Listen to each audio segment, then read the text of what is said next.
Javier se despertó con el sonido de la puerta principal cerrándose de golpe. Era medianoche en su pequeño apartamento en el barrio de Malasaña, Madrid. Y el eco de ese portazo resonó como un trueno en su pecho. Su madre, Elena, acababa de descubrir una carta de amor que Mateo le había escrito, escondida en el cajón de su mesita de noche. «Eres una vergüenza para esta familia», gritó ella antes de marcharse, dejando a Javier solo en la oscuridad, con el corazón hecho trizas y la certeza de que su vida acababa de cambiar para siempre. No había tiempo para procesar el dolor. Javier se levantó de la cama, las piernas temblorosas, y marcó el número de Mateo. «Ven. Por favor», susurró con voz quebrada. Mateo, su pareja desde hacía 2 años, llegó en menos de media hora, cruzando la ciudad en taxi bajo la lluvia torrencial.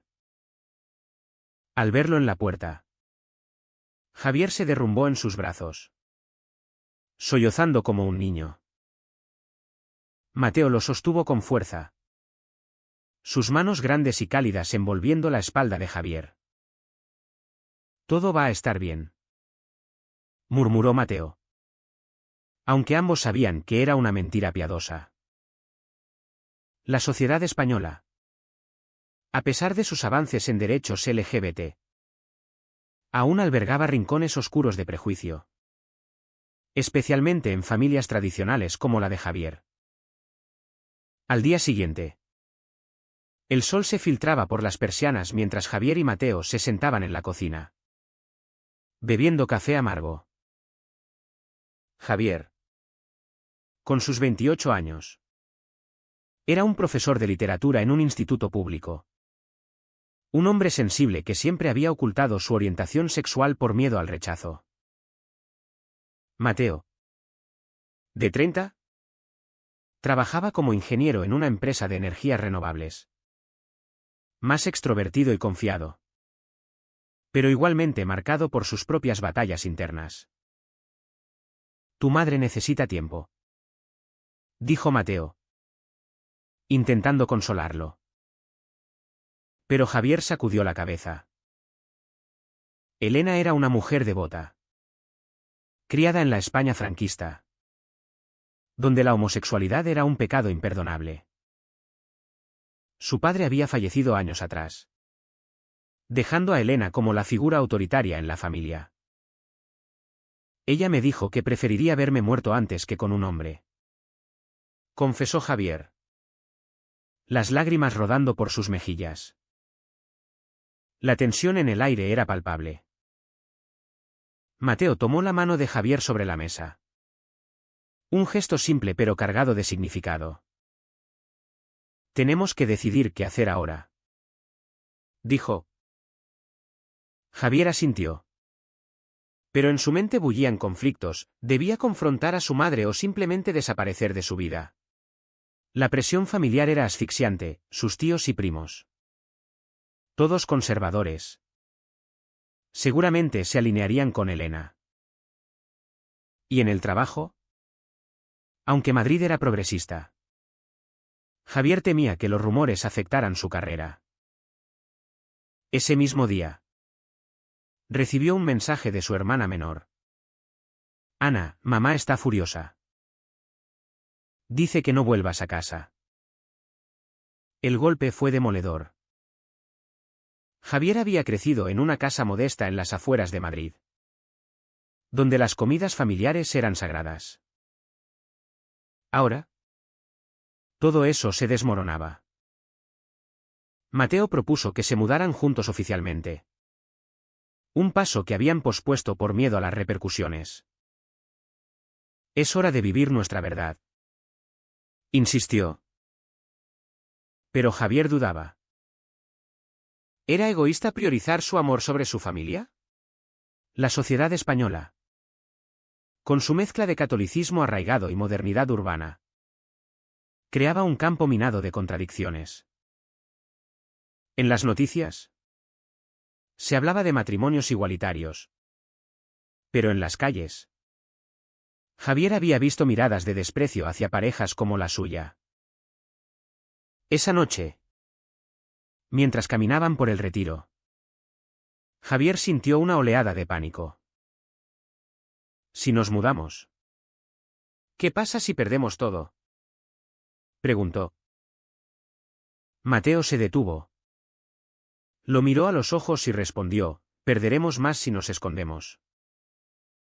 Días después, la confrontación inevitable llegó. Javier fue a la casa familiar en Vallecas, un barrio obrero donde Elena vivía sola desde la muerte de su esposo. La puerta se abrió con lentitud, y Elena lo miró con ojos llenos de ira. No eres bienvenido aquí, espetó. Javier, con el corazón latiendo desbocado, entró de todos modos. Mamá. Soy yo. Tu hijo. Nada ha cambiado. Pero Elena lo interrumpió: has elegido un camino equivocado. La Biblia lo dice claro. La discusión escaló rápidamente. Javier defendió su amor por Mateo, hablando de igualdad y derechos. Pero Elena contraatacó con argumentos morales, citando la tradición familiar.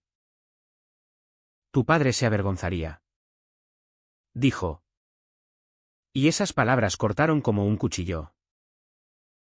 Javier salió de allí destrozado, pero con una resolución naciente. En el metro de regreso, reflexionó sobre las elecciones que lo habían llevado hasta allí. Recordó su adolescencia, cuando reprimía sus sentimientos por miedo al rechazo. Mateo lo esperaba en casa. Y al verlo, Javier tomó una decisión: nos mudamos juntos.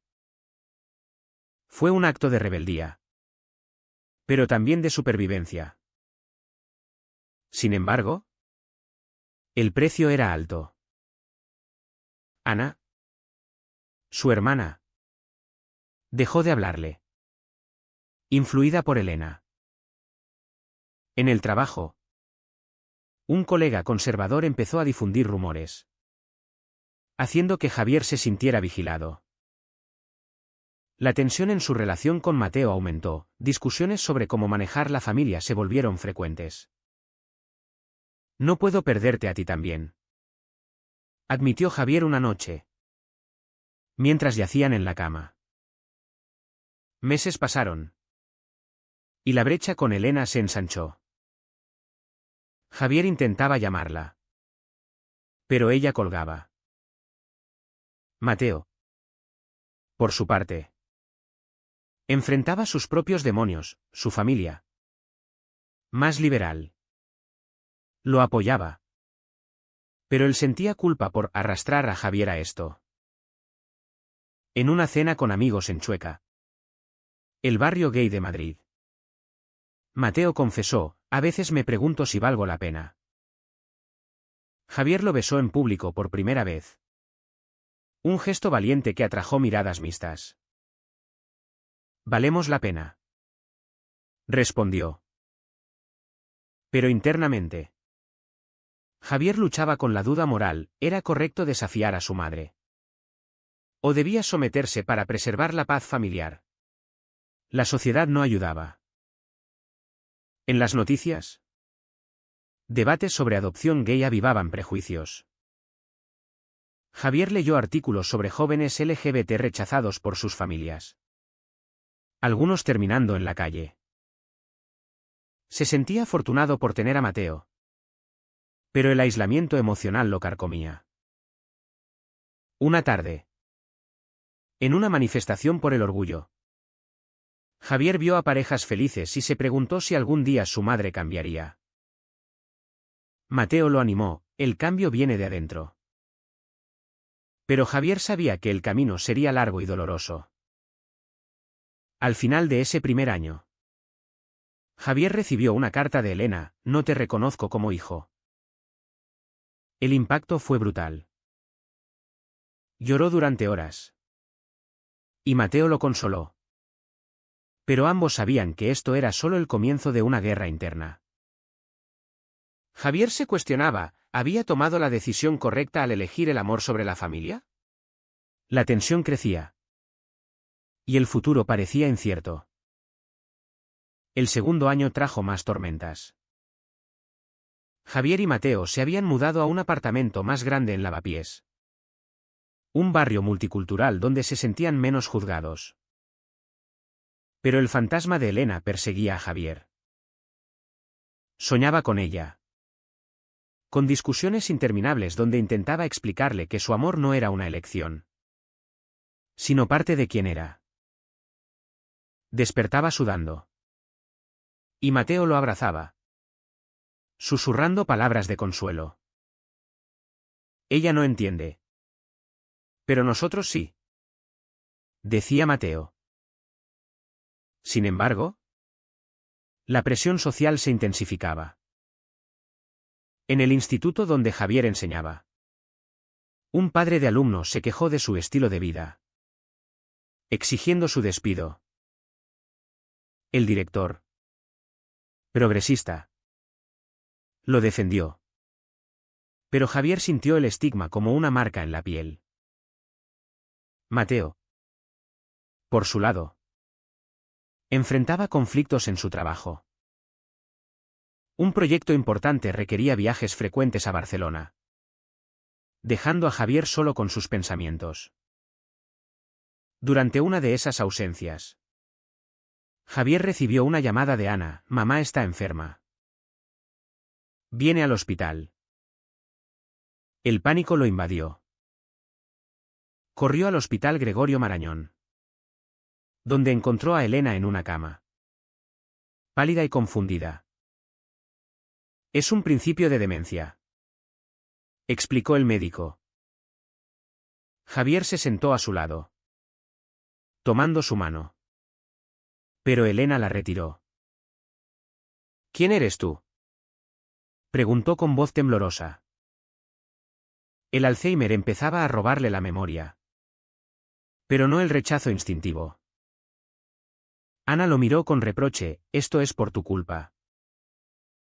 Le rompiste el corazón. Javier negó con la cabeza. Pero la culpa lo carcomió. ¿Había su revelación acelerado la enfermedad de Elena? Los médicos decían que no, que era genético. Pero Javier no podía evitar el tormento. Al volver a casa, solo, escribió una carta a Mateo: siento que todo se desmorona. Cuando Mateo regresó, lo encontró hecho un ovillo en el sofá. Tenemos que ser fuertes, dijo Mateo. Pero su voz denotaba fatiga. La relación empezaba a resentirse, las discusiones sobre la familia de Javier se volvían más frecuentes. No puedes seguir obsesionado con ella, argumentaba Mateo. Javier replicaba: es mi madre. La sociedad española, con su dualidad, agravaba el drama.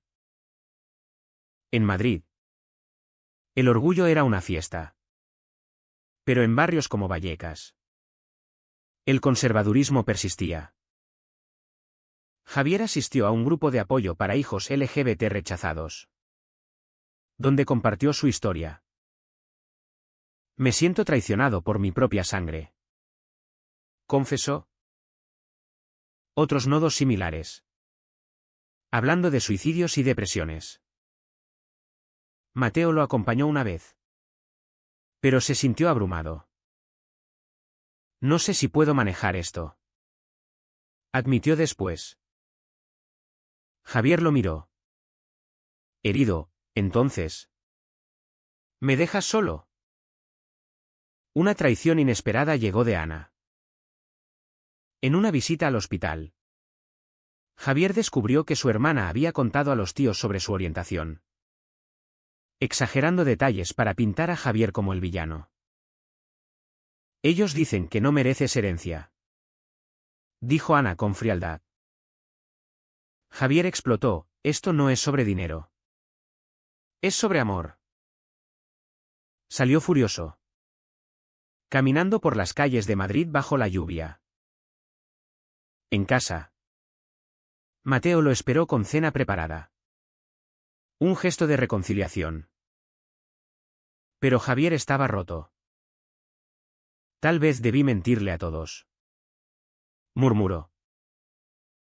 Mateo sacudió la cabeza, eso nos destruiría más.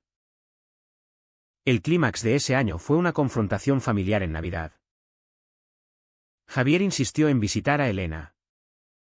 Ahora en una residencia para ancianos con Alzheimer avanzado. Ana organizó una cena. Pero excluyó a Mateo. No es bienvenido. Dijo. Javier se negó a ir solo, o vamos juntos o no voy. Ana colgó. Mateo. Dolido. Sugirió, ve tú. ¿Por ella? Javier accedió. Pero fue un error. ¿En la cena? Los tíos lo atacaron, has destruido a tu madre. Elena. Sentada en silencio. No lo reconoció. Javier tomó su mano. Y por un momento. Ella sonrió vagamente. Pero Ana lo apartó, no la toques. Javier salió llorando. Sintiéndose traicionado por todos. De regreso. Discutió con Mateo, tú no entiendes el sacrificio que hago. Mateo replicó, ¿y tú no ves que me estás dejando de lado? La tensión alcanzó un pico, por primera vez.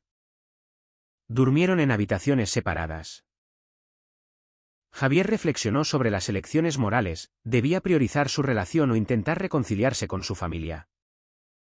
¿A una costa de su felicidad? La sociedad lo presionaba con imágenes ideales de familia. Pero la realidad era cruda. Meses después. Elena empeoró. Javier la visitaba en secreto. Leyendo poemas que ella amaba. En una ocasión. Ella murmuró, mi hijo. Javier lloró. Pero sabía que era solo un eco. Mateo. Meanwhile. Recibió una oferta de trabajo en Sevilla. Podríamos empezar de nuevo. Propuso. Javier dudó, ¿y mi madre? La decisión pendía como una espada. El año terminó con una revelación. Ana admitió que Elena había guardado fotos de Javier en su cajón. Tal vez no te odie tanto. Dijo. Javier sintió un atisbo de esperanza. Pero el daño estaba hecho. La relación con Mateo pendía de un hilo. Y el precio de su verdad era cada vez más alto. El tercer año marcó un punto de inflexión. Elena fue diagnosticada oficialmente con Alzheimer avanzado. Y Javier se convirtió en su cuidador principal. A pesar del rechazo pasado. Ana, abrumada por su propio trabajo, delegó en él. Tú eres el que la rompió. Arréglalo, dijo con amargura. Javier aceptó, mudándose temporalmente cerca de la residencia en Vallecas. Mateo lo apoyó. Pero la distancia física creció. ¿Te extraño? Escribía Mateo desde Madrid. Javier respondía, yo también. Pero es mi deber. En la residencia. Javier pasaba horas con Elena, quien ahora lo confundía con su difunto esposo. Carlos. ¿Dónde has estado? Preguntaba. Javier. Con el corazón apretado. Jugaba el rol. Contándole historias de su juventud. Pero internamente. Luchaba con la ironía, la mujer que lo rechazó ahora dependía de él. ¿Era esto justicia poética o una cruel broma del destino? La sociedad española, con sus leyes sobre cuidados familiares, lo obligaba a confrontar matices éticos. Debía perdonarla. O usar esto para sanar sus heridas. Mateo visitaba los fines de semana. Pero las tensiones surgían. Estás sacrificando nuestra vida por ella, acusaba. Javier replicaba, es mi madre. No puedo abandonarla.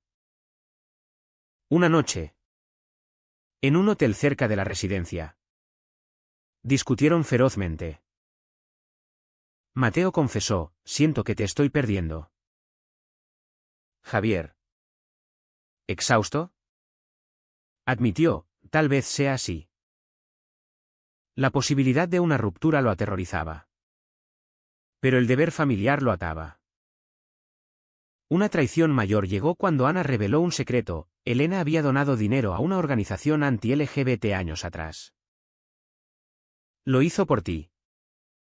Para curarte, dijo Ana. Javier se sintió traicionado de nuevo. Confrontó a Elena. Pero ella no entendía. Hijo, ¿por qué lloras?, preguntó inocentemente. Javier salió corriendo, cuestionando todo. En una terapia que empezó a asistir, el psicólogo le dijo, el perdón es para ti, no para ella. Pero Javier luchaba con la moral. ¿Perdonar significaba validar el rechazo? En el trabajo, Javier pidió una excedencia, lo que afectó sus finanzas. Mateo cubría gastos, pero resentía el desequilibrio. Somos una pareja, no un banco, dijo una vez. Javier explotó, todo esto es por mi familia. La discusión escaló a un punto crítico. Mateo empacó una maleta y se fue a casa de un amigo. Javier, solo, reflexionó sobre las decisiones. Había elegido el amor, pero ahora pagaba con aislamiento. Días después, Mateo volvió, arrepentido. No puedo vivir sin ti, dijo. Se reconciliaron con un abrazo. Pero la fragilidad era evidente. Juntos, visitaron a Elena, quien por primera vez no rechazó a Mateo. Amigo de mi hijo, murmuró. Fue un momento tierno, pero efímero. La sociedad, con sus debates sobre eutanasia y cuidados, añadía capas. ¿Cuánto debía sacrificar Javier? Un giro inesperado. Elena tuvo un momento de lucidez. Javier, lo siento, susurró. Él lloró, pero dudó de su sinceridad. ¿Era real o un truco de la mente? Ana lo acusó de manipularla. ¿Quieres que te perdone para sentirte mejor?, Javier negó. Pero la duda lo carcomió. En una manifestación en Sol, vio a familias apoyando a hijos LGBT y envidió su paz. Mateo propuso matrimonio, hagámoslo oficial. Javier aceptó, pero con reservas. La boda fue pequeña, en el Ayuntamiento de Madrid, con amigos como testigos. Ana no asistió. Elena, en silla de ruedas, estuvo presente pero confundida. Felicidades, hijos, dijo vagamente. Fue un triunfo agridulce. Sin embargo, el precio fue alto. Javier desarrolló ansiedad y Mateo depresión. En terapia de pareja, confesaron miedos. Siento que pagamos por ser quienes somos, dijo Javier. El terapeuta Nadid, la sociedad cambia, Pero lento. El año terminó con Elena empeorando. Javier tomó una decisión controvertida, mudarla a su casa con Mateo. «Es familia», justificó. Mateo accedió. Pero con tensión. El equilibrio pendía precario. El cuarto año trajo el clímax inevitable. Elena vivía con Javier y Mateo en su apartamento. Un arreglo tenso pero necesario. Javier la cuidaba diariamente, administrando medicamentos y lidiando con sus episodios de confusión. Mateo ayudaba. Pero el resentimiento crecía. «Esto no es vida para nosotros», confesaba en privado. Javier. «¿Exhausto?», replicaba, «es temporal». Pero el Alzheimer progresaba. Y Elena alternaba entre dulzura y arrebatos de ira pasada. Una noche. Gritó, «pecador», recordando vagamente el rechazo. Javier se derrumbó, cuestionando si valía la pena. Ana visitaba esporádicamente, criticando todo. «Deberías internarla», sugería. Javier se negaba, «merece dignidad». Pero internamente. Luchaba con la ética, era egoísta mantenerla en casa. O un acto de redención. La sociedad española, con sus políticas de asistencia, ofrecía opciones. Pero Javier elegía el camino difícil. Una traición final de Ana, robó documentos para reclamar la herencia de Elena prematuramente. Javier la confrontó, «esto es traición». Ana replicó, «tú la mataste con tu estilo de vida». La pelea escaló a un juicio familiar, donde Javier defendió su derecho como hijo. El juez, imparcial, falló a su favor. Pero el daño emocional fue irreparable. Ana cortó contacto definitivo. Mateo, testigo de todo, alcanzó su límite. «No puedo más», dijo una mañana. Javier, aterrorizado, suplicó, «no me dejes». Mateo vaciló. Pero se quedó por amor. Juntos enfrentaron la realidad, su relación había sido probada al fuego. En un momento pivotal. Elena, en un raro instante de claridad, tomó la mano de Javier sin rencor. «Te quiero, hijo», murmuró, sin recordar el pasado. Javier lloró, sintiendo cierre. Mateo lo abrazó, «hemos ganado». Pero el precio, años de dolor, aislamiento social y cicatrices internas. Elena falleció pacíficamente meses después. En el funeral, Javier pronunció un eulogio honesto, «mamá me enseñó sobre amor». Aunque a veces dolió. Ana no asistió. Javier y Mateo, fortalecidos, continuaron. Pero con lecciones aprendidas. La sociedad cambió levemente, más aceptación. Pero prejuicios persistían. Javier se convirtió en activista, compartiendo su historia en foros. ¿Valió la pena?, se preguntaba. ¿Fue correcto que Javier priorizara su identidad sobre la paz familiar? ¿O debió comprometerse para evitar tanto sufrimiento?